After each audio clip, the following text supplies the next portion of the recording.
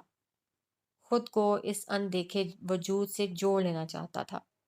اسے اپنے دل میں کسی بھی قسم کی سختی نہیں چاہیے تھی۔ جو وجود اس دنیا میں اس کی وجہ سے آنے والا تھا، اس کی زندگی میں کوئی کمی بیشی، تکلیف، دکھ، محرومی کچھ بھی نہیں چاہیے تھا۔ ایک طرف وہ تھا، اس کی سوچ، اس کے خواب، اس کے تاثرات تھے۔ دوسری طرف ادینہ زبیر تھی، جس نے اس رات بہت اچانک ہی طلاق کا مطالبہ رکھ دیا تھا۔ وہ صدمے سے گنگ اسے دیکھ کر رہ گیا۔ تمہیں اندازہ بھی ہے تم کیا کہہ رہی ہو؟ بے یقینی سے اسے دیکھتے اس کے لب ہلے تھے۔ صدمہ گہرا تھا، چوٹ گہری تھی۔ ہاں، اچھے سے اندازہ ہے۔ شاید تم نے ٹھیک سے سنا نہیں۔ مجھے طلاق چاہیے۔ وہ اس کی آنکھوں میں برودت سے دیکھتے ہوئے ڈٹ کر کھڑی ہو گئی تھی۔ شادی کا مطالبہ بھی اس کا تھا، علیحدگی کا مطالبہ بھی وہی کر رہی تھی۔ ادینہ، اس کا نام لبوں میں ٹھہرا رہ گیا۔ وہ اتنی بڑی بات اتنی آسانی سے کیسے کہہ سکتی تھی؟ تم سے شادی میرا بہت غلط فیصلہ تھا۔ انسان کی صرف شکل و صورت میٹر نہیں کرتی، اور بھی بہت کچھ دیکھنا پڑتا ہے۔ مجھے اروبا نے سمجھایا تھا، میں ہی بے وقوف تھی جو نہیں سمجھ پائی۔ میں نے غلط فیصلہ کیا، وہ مشتعل ہو کر کہہ رہی تھی۔ اپنے فیصلے پر پچھتا رہی تھی۔ ہم ایک بچہ ایکسپیکٹ کر رہے ہیں ادینہ، اسے احساس دلانا چاہا۔ لہجے سے کرب جھلک رہا تھا۔ میں اپنی پوری زندگی ایک بچے کے لیے داؤ پر نہیں لگا سکتی۔ بے شمار اذیتوں کو آنکھوں میں لیے وہ اپنی جگہ تھم گیا۔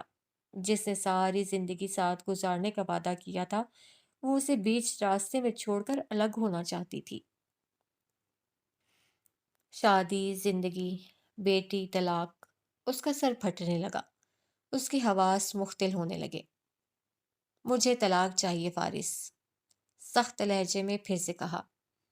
اسے یہ لفظ جیسے ابھی کے ابھی سننا تھا۔ اسے یہ رشتہ ابھی کے ابھی ختم کرنا تھا۔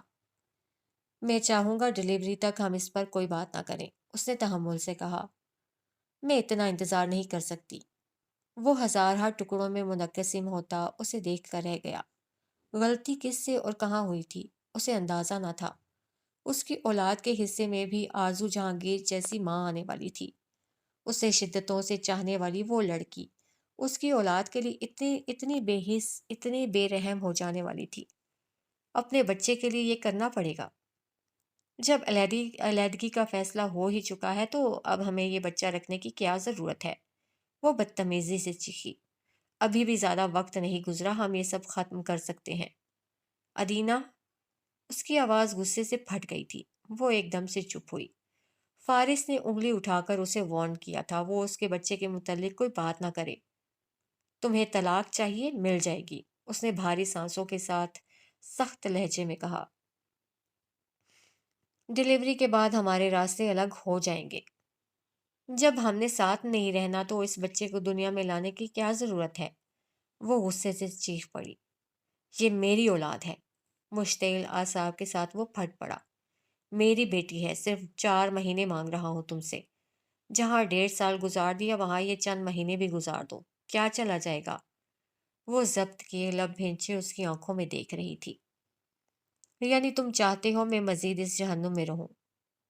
میرے اس جہنم میں رہنے کا فیصلہ ہمیشہ سے تمہارا تھا۔ میرے ساتھ خاک ہونے کی طلب تم نے کی تھی۔ میرے ساتھ پوری زندگی گزارنے کا وعدہ تم نے کیا تھا۔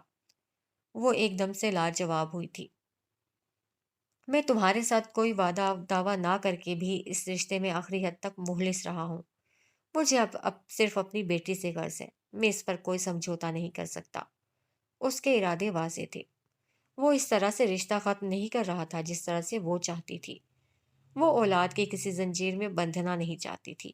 وہ فارس وجدان کے ساتھ مزید کوئی رشتہ، کوئی تعلق نہیں رکھنا چاہتی تھی۔ اسے کل سے پہلے آج ہی طلاق چاہیے تھی۔ لیکن میں ایسا نہیں چاہتی۔ میری بیٹی کی زندگی اور موت کا فیصلہ تم نہیں کرو گی۔ اس کی آنکھوں میں لہو اترا ہوا تھا۔ اس کے تاثرات سخت پتھریلے ہو رہے تھے۔ ادینہ ضبط کی کھڑی رہی۔ وہ اسے چھوڑ کر اسی وقت باہر چلا گیا۔ کھلی فضا میں گہری سانسیں لیتے اپنے اعصاب پر چھائے اس بوجھل پن کو کم کرنے کی کوشش کرتا رہا۔ واپس آیا تو وہ اس کے سامنے کھڑی تھی۔ مجھے اب نہیں رہنا۔ وہ خاموش رہا۔ ساری رات اس نے آنکھوں میں گزار دی۔ کافی تردد کے بعد اس نے بیگونیا ہاؤس جانے کا فیصلہ کر لیا۔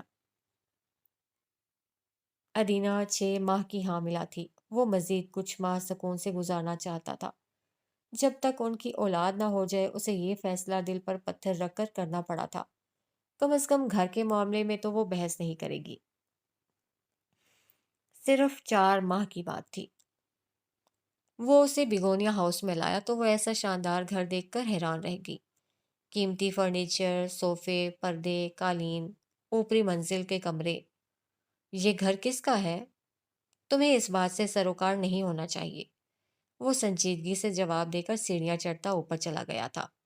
وہ آنکھوں میں ایک غصے کا تاثر لیے اسے جاتا دیکھتی رہی۔ رات کا جانے کون سا پہر تھا کہ اس کی آنکھ کھل گئی تھی۔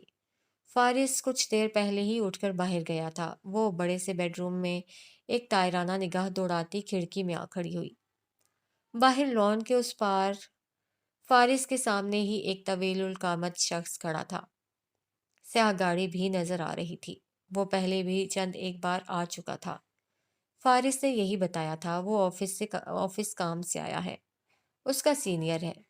جس طرح کچھ ادب سے اور جھک کر محتاط ہو کر وہ فارس سے بات کر رہا تھا، اسے وہ کسی طور اس کا کلیگ نہیں لگا۔ اس کی آنکھوں میں سوچ کی پرچھائیاں لہرانے لگیں۔ سر جھٹک کر واپس پلٹ گئی اور نیچے جیبوں میں ہاتھ ڈالے فارس حیدر کے سامنے کھڑا تھا۔ صرف 3 مہینوں کے لیے یہاں ہوں۔ تمہارے صاحب کو کرایہ مل جائے گا۔ آپ کا گھر ہے، آپ جتنا عرصہ چاہے رہیں۔ فارس چہرے کا رخ موڑے کہیں اور دیکھنے لگا۔ آنکھیں رت جگہ کی گواہی دے رہی تھیں۔ رنگت زرد۔ کیا آپ ٹھیک ہیں؟ کیوں آئے ہو؟ اس نے سرد لہجے میں پوچھا۔ جمیلہ میڈم نے کچھ سامان بھیجا تھا آپ کے لیے، دراصل بیبی کے لیے، کہہ کر مسکرایا۔ فارس کے تاثرات سنجیدہ سے رہے، لبوں پر خاموشی ٹھہری رہی۔ سامان رکھ کر حیدر جا چکا تو وہ لاؤنج کے صوفے پر ہی سو گیا۔ صبح بغیر ناشتے کے آفس چلا گیا۔ گھر واپس آیا تو ادینہ زبیر اس کا راستہ روک کر کھڑی ہو گئی۔ تمہارا شیرازی خاندان کے ساتھ کیا تعلق ہے؟ کوئی تعلق نہیں، اسے سخت کردرے لہجے میں جواب دے کر اسے راستے سے ہٹا دیا تھا۔ کپڑے بدل کر نیچے آیا تو اس نے موبائل پر تصویریں نکال کر رکھ دی۔ اعظم شیرازی نے کسی تقریب میں شرکت کی تھی۔ اس کے پیچھے جو سوٹڈ بوٹڈ گارڈ تھا وہ حیدر تھا، وہی حیدر جو اکثر اوقات اس سے ملنے آتا رہتا تھا۔ تمہارا کلیگ؟ ہاں، مزید کتنے جھوٹ بولو گے تم اس سے؟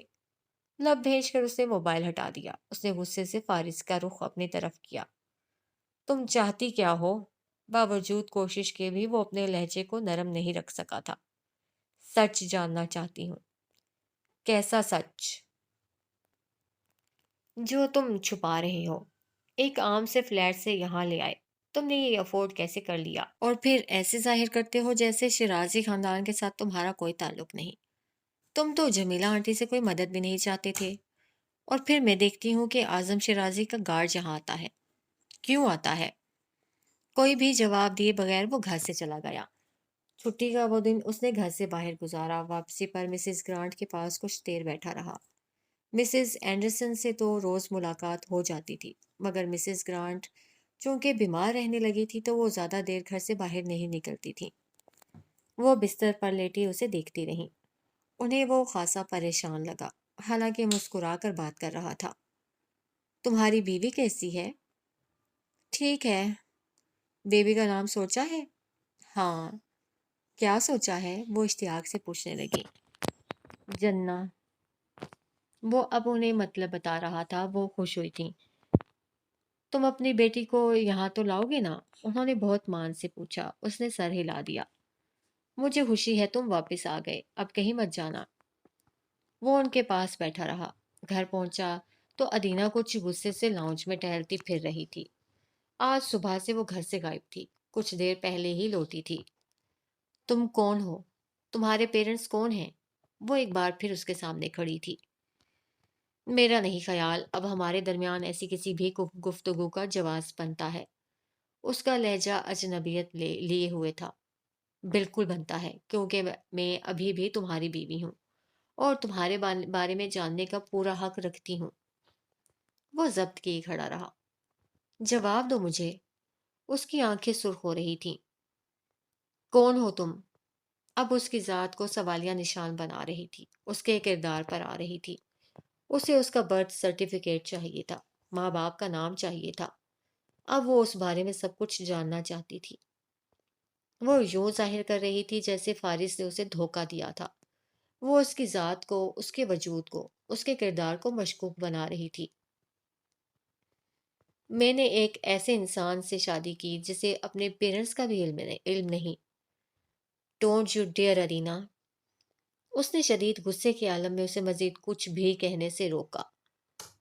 تو پھر بتاؤ، کس خاندان کی جائز یا پھر ناجائز اولاد ہو تم؟ اور اگلے ہی پل فارس وجدان نے اس کے گال پر تھپڑ جڑ دیا تھا۔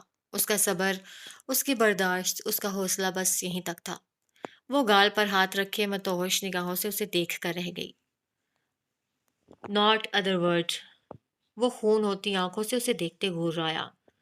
میری ذات پر سوال اٹھایا تو جان نکالوں گا میں تمہاری۔ کن پٹی کی رگیں ابھر آئی تھیں، آنکھوں سے شعلے جھلک رہے تھے۔ گال پر ہاتھ رکھے ادینہ پھٹی پھٹی نگاہوں سے اسے دیکھ رہی تھی۔ وہ دروازہ کھول کر زور سے بند کرتا باہر نکل گیا۔ وہ ساری رات اس نے باہر گزار دی۔ صبح کے وقت واپس آیا تو پورے گھر میں ہر ایک شے توڑ پھوڑ کا شکار تھی۔ اس نے صرف اسے نہیں توڑا تھا، بیبی کوٹ کو بھی، کھلونوں کو بھی، بچے کے لیے خریدی جانے والی ہر ایک شے کو برباد کر دیا تھا۔ وہ پاگل ہو گئی تھی۔ دوپہر تک اس نے انتظار کیا، وہ واپس نہیں آئی تھی۔ شام تک اس نے اروبا کو کال کی تھی، پھر اس کی دوستوں سے رابطہ کیا تھا۔ کسی کو بھی اس کے بارے میں علم نہیں تھا۔ غصے میں جو ہوا وہ نہیں ہونا چاہیے تھا۔ فکر اپنی بیٹی کی تھی۔ اس نے ہر اس جگہ ڈھونڈا جہاں وہ ہو سکتی تھی، مگر وہ نہیں آئی تھی۔ وہ نہیں رہنا چاہتی تو نہ رہے۔ اسے آزادی چاہیے تو وہ اسے آزاد کر دے گا۔ وہ اپنی بیٹی کو پاس رکھے گا اور اسے چھوڑ دے گا۔ اس رشتے کو مزید گھسیٹنے کی، آزمانے کی اس میں ہمت نہیں رہی تھی۔ وہ اب سب ختم کرنا چاہتا تھا۔ پورا ایک ہفتہ اس کی تلاش میں اس نے جس اذیت میں گزارا، یہ صرف وہی جانتا تھا۔ منگل کے دن اسے میل موصول ہوئی۔ لفافہ چاک کرتے، کاغذات کو کھول کر پڑھتے، اس کے پیروں تلے سے زمین نکل گئی تھی۔ ایک میں ابارشن رپورٹ تھی، دوسرے میں طلاق کے پیپرز تھے۔ وہ طوفانوں کی زد میں سکتے اور صدمے میں کھڑا رہ گیا تھا۔ آن کی آن میں اس کے وجود کے پرخچے اڑ گئے تھے۔ 20 سال پہلے ایک عورت نے اس کے پیدائش کے 5 سال بعد اسے مار دیا تھا۔ 20 سال بعد ایک عورت نے اس کے بچے کو پیدائش سے پہلے مار دیا تھا۔ وہ دیوار کا سہارا لیتے، لڑکھڑاہٹ پر قابو پاتے اندر آیا۔ تمام مناظر گرڈ مڈ ہونے لگے۔ سانسیں بھاری ہونے لگیں۔ اس کا دل بس اب جیسے بند ہونے کو تھا۔ وہ بے قابو ہو کر فرش پر جھک گیا تھا۔ یہ اس کے ساتھ کیا ہوا تھا؟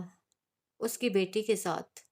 اسے سانس نہیں آ رہا تھا، وہ مر رہا تھا، ختم ہو رہا تھا۔ اس کے اندر سب ایک دم ختم ہو گیا، ہر سکت، ہمت اور حوصلہ، ہر امید، لگن اور یقین۔ پہلا وار تھا، دوسرا وار۔ موبائل کی ایک سمپل سی بیپ تھی۔ اس نے لرزتی انگلیوں سے لاک کھولا۔ دھڑا دھڑ تصاویر کھلتی گئیں۔ ادینہ اور حماد شیرازی کی تصاویر۔ وہ اس کے ساتھ مال میں تھی۔ وہ مہنگی ترین دکانوں پر شاپنگ کر رہی تھی، ریستوران میں لنچ کر رہی تھی، ڈانس فلور پر اس کی باہوں میں باہیں ڈالے کھڑی تھی۔ پارک میں گھوم رہی تھی، ہنس رہی تھی، مسکرا رہی تھی۔ فارس وجدان اندر تک فنا ہو گیا۔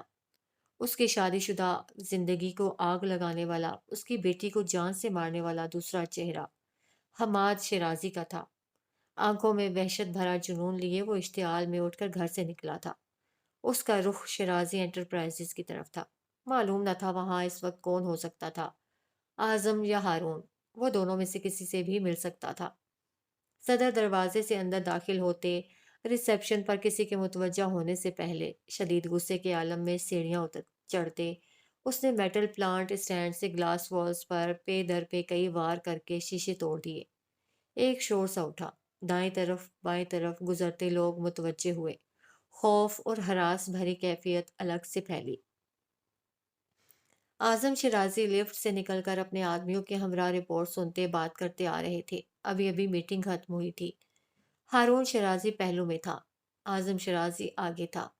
وہ اندر داخل ہوتے ہی سفید ٹائلز پر قدم دھرتے ان پر اچانک حملہ آور ہوا تھا۔ سیکیورٹی گارڈز ایک دم سے آگے ہوئے تھے، اسے پیچھے ہٹانے لگے تھے۔ اعظم شیرازی کی آنکھوں میں تعجب کے ساتھ ہی بے یقینی کا تاثر ٹھہر گیا۔ میں حماد کے راستے میں کبھی نہیں آیا، آپ نے حماد کو میرے راستے میں کیوں آنے دیا؟ وہ بھرپور مزاحمت کے ساتھ اپنا آپ چھڑاتے ہوئے اعظم شیرازی پر چیخا تھا۔ ہارون شیرازی سکتے میں کھڑا رہا۔ کتنی بار ماریں گے آپ مجھے اور کتنی بار قتل کریں گے میرا؟ اعظم شیرازی کی پھٹی ہوئی نگاہیں اس کے چہرے پر جمی تھیں۔ اس کی سمجھ میں نہیں آ رہا تھا کہ بات کیا تھی، ماجرا کیا تھا، معاملہ کیا تھا، کیوں وہ اس طرح پاگل ہو رہا تھا، متوحش ہو رہا تھا۔ سیکیورٹی گارڈز پکڑ کر کھینچ کر اسے قابو کرنے لگے۔ وہ 5 لوگ تھے، وہ ایک تھا۔ وہ اپنی تمام تر مزاحمت کے ساتھ ڈٹ گیا تھا۔ لہو رنگ آنکھیں اعظم شیرازی پر، ان کے بیٹے پر جمے رہ گئی تھیں۔ صرف ایک گھونسا جو پیٹ میں لگا تھا، ایک ضرب جو سر پر لگی تھی، وہ اسے قابو کر کے نیچے گراتے فرش کے ساتھ لگا چکے تھے۔ چھوڑ دو اسے۔ اعظم شیرازی کی آواز گرج بن گئی تھی۔ گارڈ نے چونک کر انہیں دیکھا۔ یہاں انہیں خطرہ تھا، کون جانے وہ نوجوان ان کے ساتھ کیا کر سکتا تھا۔ میں نے کہا چھوڑ دو اسے، اب کے دھاڑ کر بولے۔ راہداری میں دور تک سناٹا پھیل گیا۔ ان کے حکم پر اسے آزاد کر دیا گیا۔ ان کے قدم بے ساختہ اس کی طرف اٹھے اور پھر رک گئے۔ اس کا سر جھکا ہوا تھا۔ اس کی سسکیاں ان پر ایک راشا سا طاری کر گئیں۔ وہ آہستگی سے اٹھ گیا، ایک زخمی بپھری ہوئی نگاہ ان پر ڈالتا وہیں سے پلٹ گیا۔ محیط سناٹوں کی زد میں اعظم اور ہارون شیرازی کھڑے رہ گئے تھے۔ مجھے سنو جیسے کوئی بارش کو سنتا ہے، نہ توجہ سے اور نہ بے خیالی سے، دھیمے قدموں کی خاموش آہٹ میں، ابر برساتی اس رم جھم کے درمیان، اور ہوا میں گرتے اس پانی کے جیسے، ہوا لہرائے ایسے کہ وقت گزرتا ہو جیسے، یہ دن ہے کہ اب گزرا چاہتا ہے، وہ رات ہے کہ آیا چاہتی ہے، اس موڑ پہ موجود دھندلے کی رنگینی میں، اس موڑ پہ موجود وقت کی بے یقینی میں۔ کسی بھٹکے ہوئے مسافر کی طرح وہ لندن کی گلیوں میں یہاں وہاں بس ایسے ہی پھرتا رہا۔ اس کا موبائل مسلسل بجتا رہا تھا، میسج آ رہے تھے۔ وہ گھر نہیں گیا تھا، اس نے ابھی تک کسی سے بات بھی نہیں کی تھی۔ ٹاور برج کے پاس رک کر اس نے مردہ ویران نگاہوں سے نیچے گہرائیوں تک دیکھا۔ رات کی تاریکی میں ٹھٹھرتے ہوئے سرد موسم میں بلندی سے وہ منظر خاصا ہیبت ناک لگ رہا تھا۔ اس نے گہری سانس لے کر ریلنگ پر گرفت جما لی تھی۔ موبائل پھر سے بجنے لگا تھا۔ اب کہ اس نے موبائل نکال کر اسکرین کو دیکھا تھا، جمیلہ داؤد کی کال تھی۔ وہ آنکھوں میں نمی لیے کھڑا رہا، پھر اس نے کال ریسیو کر لی۔ فارس، ان کی آواز میں ایک تڑپ تھی۔ کہاں ہو تم؟ فون کیوں نہیں اٹھا رہے تھے تم ٹھیک ہو؟ ان کی آواز سے لگ رہا تھا جیسے وہ روتی رہی ہوں۔ وہ موبائل کان سے لگائے اپنی جگہ کھڑا رہا۔ سرخ پڑتی آنکھیں پھر سے نم ہونے لگیں۔ کچھ بولو بیٹا، مجھ سے بات کرو، وہ بےتاب ہو کر بولیں۔ اس کے ساتھ کیا ہوا تھا انہیں علم ہو چکا تھا۔ آپ کو معلوم ہے ممی ابارشن کیسے کرواتے ہیں؟ اس کی آواز بھاری گلوگیر سی تھی۔ جمیلہ داؤد کو لگا ان کا دل بند ہو جائے گا۔ فارس، ان کی آواز کانپی۔ لاسٹ ویک میں اس کی ہارٹ بیٹ سنی تھی۔ Everything was normal. اس کا لہجہ کمزور اور آواز بھاری ہو رہی تھی. آنکھیں مسل کر آنسوؤں کا اثر دبانا چاہا. لیکن اس نے میری بیٹی کے ٹکڑے کر دیے. ممی، اس نے میری بیٹی کو مار دیا. ادینا نے، آپ کے بیٹے نے، آپ کے بیٹے نے. وہ آنکھوں پر ہاتھ رکھے ہچکیوں کے ساتھ رو رہا تھا. جمیلہ داؤد کا دل پھٹنے لگا. وہ فارس کی بیٹی تھی، اس لیے اس کے ساتھ یہ سب ہوا. ابارشن، ایک جیتا جاگتا وجود کس اذیت سے گزرا ہوگا. سو کر اس کا دل بھی پھر سے کٹنے لگا. میں نے سوچا تھا میں اسے پروٹیکٹ کروں گا، میں اسے کبھی بھی کوئی تکلیف نہیں ہونے دوں گا. آئی ول میک شیور کہ اس کا باپ اس کے ساتھ زندگی کے ہر موڑ پر موجود ہو. میں ہارون نہیں ہونا چاہتا تھا، لیکن میں بھی وہی ہوا. ممی، میں اسے نہیں بچا سکا. میں اپنی بیٹی کو نہیں بچا سکا. فارس بیٹا، وہ تڑپ کر آوازیں دیتی رہ گئیں. بیٹا تم کہاں ہو اس وقت؟ مجھے بتاؤ، میں حیدر کو بھیج رہی ہوں، پلیز فارس. موبائل کی بیٹری اسی لمحے ڈیڈ ہو گئی. وہ سر پکڑ کر کتنی ہی دیر تک بیٹھا رہا. ادینہ زبیر اور حماد شیرازی کی تصویریں آنکھوں میں لہرانے لگی. وجود سلگ اٹھا. ذہن گزشتہ 21 سالوں کی اذیتوں کو بار بار دہرانے لگا. بھٹکا ہوا تو پہلے سے تھا، مزید بھٹک گیا. راستوں کی پہچان ختم ہو گئی. کچھ سمجھ میں نہ آیا تو رک گیا. دیوار کے ساتھ لگ کر بیٹھ گیا. اس کے اطراف میں لوگوں کی آمد و رفت موسم کی مناسبت سے کم پڑ گئی. سڑکیں، راستے، گلیاں ویران ہو گئیں. ہوائیں ایک دم سے تیز ہوئیں تو سردی کی شدت سے وجود ٹھٹھرنے لگا. تیز ہواؤں کی زد میں آہستگی سے قدم اٹھاتے کوئی شخص تاریکی میں ابھر کر سامنے آیا تھا. اسے بازو سے پکڑ کر اٹھاتے ہوئے وہ سہارا دے کر اسے تنگ گلی سے اندر کہیں لے جانے لگا. وہاں جہاں آگ جل رہی تھی، جہاں بے گھر لوگوں کا ایک جھمگٹا سا نظر آ رہا تھا. لوہے کی ٹین میں لکڑیاں، کاغذ وغیرہ ڈال کر جگہ جگہ آگ بھڑکائی جا رہی تھی. سردی سے بچنے کا مشترکہ انتظام کیا جا رہا تھا. اس شخص نے اسے اپنی پناہ گاہ میں جگہ بیٹھنے کو جگہ دی تھی. اس نے بیگ سے ایک پھٹی ہوئی سی شال نکال کر اس کے کندھوں پر ڈالی تھی. وہ کیتلی میں پانی ڈال کر اس بھڑکتی ہوئی آگ پر چڑھا چکا تھا. پھر اس نے گرم قہوہ بنا کر وہ پلاسٹک کا مگ اس کے ہاتھ میں دیا تھا. اس کا وجود بخار سے تپ رہا تھا. اس کی حالت ابتر ہو رہی تھی. وہ مردہ زندہ سا اپنی حالت سے یکسر بے نیاز بیٹھا ہوا تھا. اسے پیو، بہتر محسوس کرو گے. اس نے مگ ہاتھ میں لیے آہستگی سے نگاہ اٹھائی تھی. منظر دھندلا کر واضح ہو گیا تھا. اس شخص نے ڈبل کپڑے پہن رکھے تھے. کوٹ جگہ جگہ سے پھٹا ہوا تھا. جینس کے پوائنچے ادھڑے ہوئے تھے.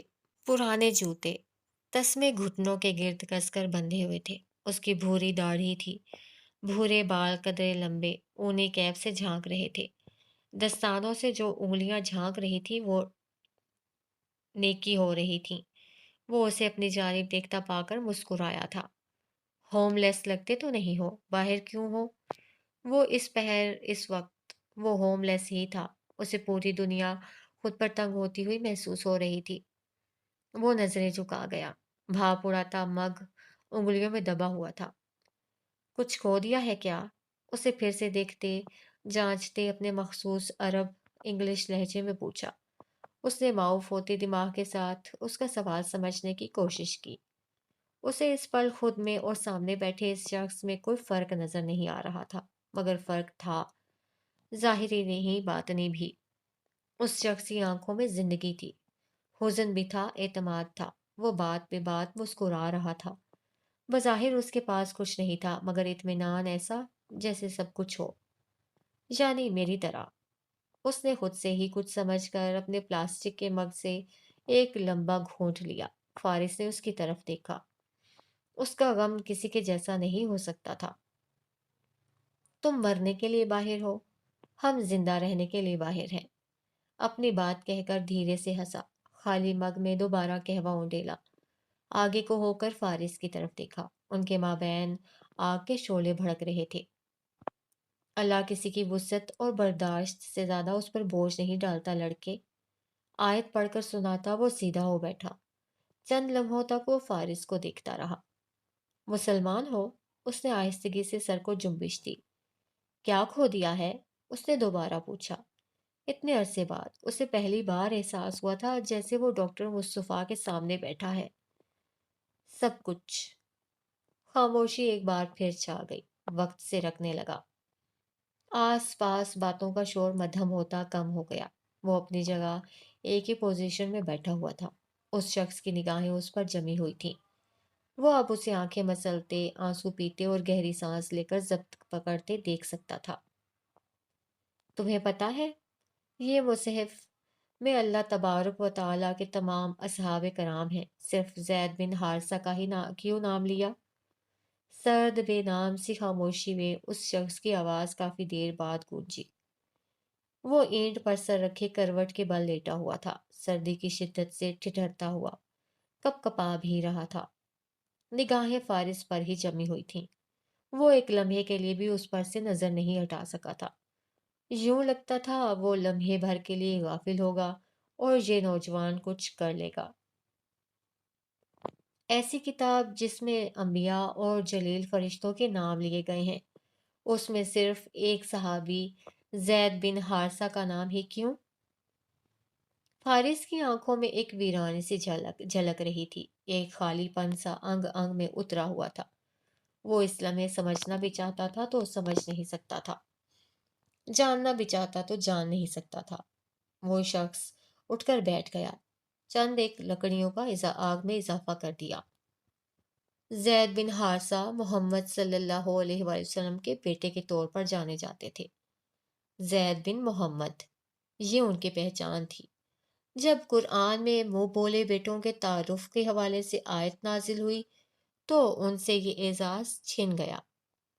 یہ جو نام کے ساتھ محمد لگتا تھا، یہ نام ہٹا دیا گیا تو یہ بات انہیں شدید غم سے دوچار کر گئی۔ دور کہیں دھند میں ہیولا سا ابھرتا دکھائی دیا تھا۔ پھر ان کی طلاق بھی ہو گئی تھی۔ اس وقت وہ بہت مشکل سے گزر رہے تھے۔ اللہ سبحانہ و تعالیٰ نے وہ نعمتیں ان سے اس وقت لے لی گئیں، ان کے بدلے میں انہیں یہ اعزاز عطا کیا، ان کا نام اپنی آخری عظیم کتاب میں شامل کر دیا، نام لے کر حوالہ دیا۔ قیامت تک پڑھی جانے والی اوابین کی، تائبین کی، اولیاء صالحین کی کتاب میں ان کا ذکر ہمیشہ ہمیشہ کے لیے درج ہو گیا۔ وہ شخص اب اس کی زخمی مردہ نگاہوں میں کوئی تاثر دکھنا چاہتا تھا۔ جو جمود ہوا اس کے اعصاب پر طاری تھا، اسے توڑنا چاہتا تھا۔ فارس صدمے میں تھا، اس پر کوئی ضرب کام نہیں کر رہی تھی، اس کے اعصاب نرم نہیں پڑ رہے تھے، اس کی اذیت کم نہیں ہو رہی تھی۔ اسے اس کے وجود میں اپنی ذات، اپنا چہرہ، اپنا غم نظر آنے لگا۔ اللہ نے مجھے چھوڑ دیا، اس کے لب ہلے۔ صرف وہی تو نہیں چھوڑتا، بہت سال پہلے ڈاکٹر مصطفیٰ نے بھی یہی کہا تھا۔ آپ نہیں جانتے میں کن حالات سے گزر رہا ہوں، تم بھی نہیں جانتے میں کن حالات سے گزر کر یہاں پہنچا ہوں۔ وہ مسکرایا تھا۔ فارس گردن موڑ کر اسے دیکھنے لگا۔ ہیولا پہلے ایک تھا، اب دو اور تین ہو گئے۔ سرد تاریک رات میں کسی کی تلاش جاری تھی۔ اس آیت سے میں نے سیکھا ہے، زندگی میں جب بھی تم کچھ ایسا کھو دو جسے کھونے کا تصور بھی نہ کیا ہو تو جان لو، تمہیں اللہ کی طرف سے کچھ ایسا ضرور ملنے والا ہے جسے پا لینے کا تم نے گمان بھی نہیں کیا ہوگا۔ چھن جائے تو صبر کر لو، ہم نہیں جانتے بدلے میں ہمیں کیا ملنے والا ہے، اس میں ہمارے لیے کیا مصلحت پوشیدہ ہے۔ روانی سے بات کرتے اب وہ اس کی آنکھوں میں دیکھنے لگا۔ زید بن حارثہ رضی اللہ تعالیٰ عنہ سے ایک پہچان لے لی گئی، پھر بدلے میں جو اعزاز ملا اس سے اندازہ کر لو اللہ کتنا کریم ہے، اس کی عطائیں کتنی اعلیٰ ہیں، اس کا اجر کتنا عظیم ہے۔ وہ اپنے بندوں کے غم اور بوجھ سے کبھی غافل نہیں ہوتا۔ قدموں کی آوازیں زیادہ قریب سے آنے لگیں۔ فارس کی نگاہیں اس شخص پر ٹھہری رہیں۔ آپ نے کیا کھویا؟ دور کہیں سے گاڑی گزری تھی۔ گھر، وطن، ماں باپ، اولاد، خاندان، سب۔ ہم سریا کے لوگ، ہمارے حصے میں دنیا کی ساری آزمائشیں ایک ساتھ آ گئیں۔ مسکراہٹ مزید گہری ہوئی تو سبزی مائل آنکھوں کی تلخی مزید بڑھ گئی۔ اس نے اپنی ہتھیلی کو اوپر نیچے چومتے آسمان کی طرف دیکھا۔ اللہ کریم، اللہ کرم والا ہے۔ دیار غیر میں ایک بے گھر کے روب میں سخت کڑی سردی میں وہ کھلے آسمان تلے بیٹھا، بات بات پر اللہ کا شکر ادا کر رہا تھا۔ اس کی مسکراہٹ گہری تھی، سکون بھری۔ اس کی آنکھوں سے غم جھلک رہا تھا، صبر بھرا غم۔ اس کا خیال تھا ساری دنیا اسے ترک کر چکی تھی، مگر اس کا اللہ ابھی بھی اس کے ساتھ ہی تھا۔ وہ اسے ابھی بھی اپنی آنکھوں میں لیے ہوئے تھا۔ جانے ایسا یقین، اعتماد اور مثبت سوچ وہ شخص کہاں سے لایا تھا؟ اپنے 5 جوان بچوں کو کھونے کے بعد بھی وہ بھٹکا نہیں تھا۔ اس کی اولاد تو ابھی اس دنیا میں آئی بھی نہیں تھی۔ ابھی تو اسے دیکھا یا چھوا بھی نہیں تھا۔ اگر اس کا دل صرف تصور سے پھٹ رہا ہے تو وہ سب کچھ آنکھوں سے دیکھ لینے کے بعد بھی اتنے صبر میں کیسے بیٹھا ہوا ہے؟ اتنا سب کچھ کھو دینے کے بعد آپ کو کیا ملا؟ بوڑھا چند لمحوں تک اسے دیکھتا رہا۔ مجھے اللہ ملا ہے، اس نے کہا۔ پہلے میں ایک عیسائی تھا، اب میں ایک مسلمان ہوں۔ فارس وجدان کی منجمد نگاہیں اس کے چہرے پر ٹھہری رہیں۔